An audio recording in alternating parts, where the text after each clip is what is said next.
Back in the video, and this time we're live, and I wanted to talk about set 9 a little bit with this deck I used to play and how I edited it and what I will probably do when set 9 comes out, because this is one of my favorite decks, and with TN being banned, this deck will be a lot more powerful.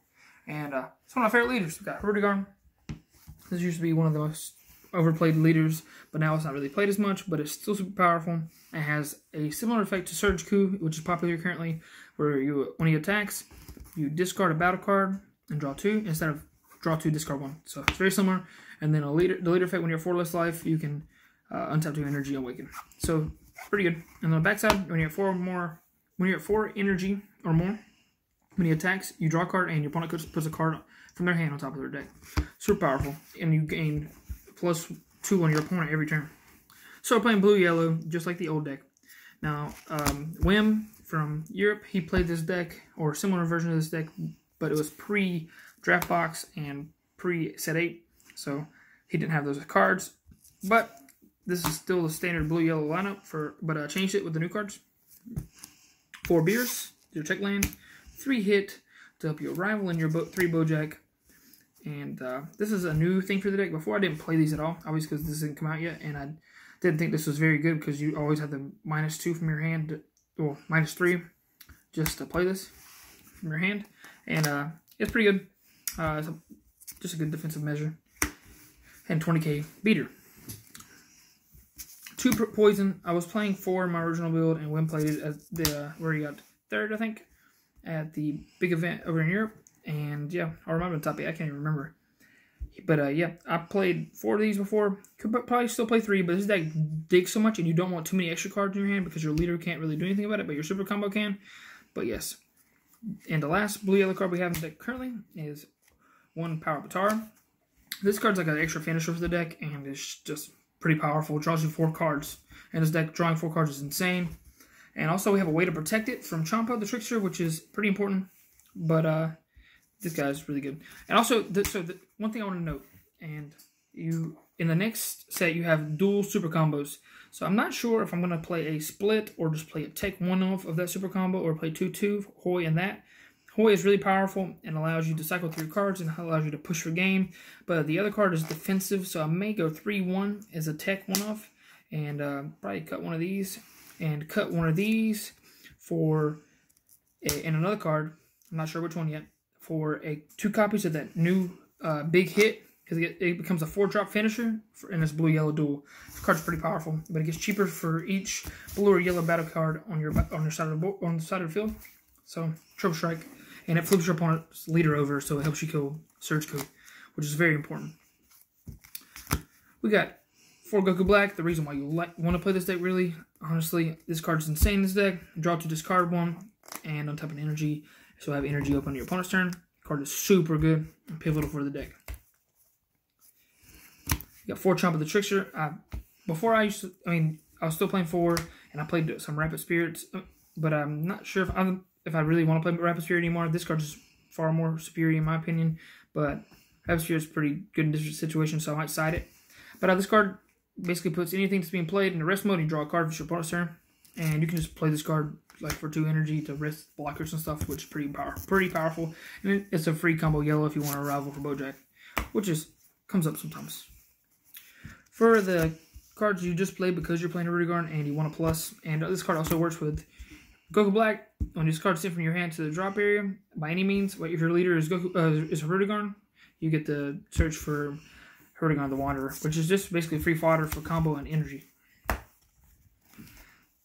And your super combo, Hoy, this is when you're 4 or less life, 10,000 power, and discarding any card in your hand and draw 2 is, in my opinion, one of the best super combos in the game. And so I'm not sure if I want to just cut one of these and play 1 tick of the blue-yellow Zamasu because it is super powerful. This deck has a lot of defensive measures in the first place, so drawing cards may still be better. 2 Pan for your blue goodies, and I would probably side the 3rd, and then you got 3 Raging Spirit. This is your combo on the play card. This is super good for your play after you play Goku Black to add additional pressure and put a cheap body on the board for the hit card. So it's very important whenever that comes out. But this card's just good in general in this deck. Helps you apply pressure and defend yourself while putting cards on the board that your opponent really doesn't want to counterplay. So I'll probably side a 4th against blue-green if they're actually attacking me.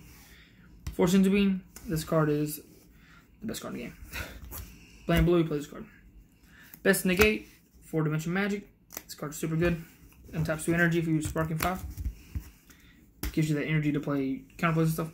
One absolute release ball, I'd probably side the second one. I didn't realize this card actually allows you to restand an energy afterwards at first. I don't know why I didn't read that part of the effect. I was just thinking it was just like counter, put it back in your hand. But the restand an energy is super powerful. So if you use Sparking 5, you get to... Sorry, if you're 4 less life when you play this, because obviously you want to do it. It's like you can use it like a D magic, that's what I mean. And you don't have to have Sparking, I'm sorry. You get to pick up a life, so that might be important for your kill turn and play around Trump with the Trickster or Topo. Super powerful.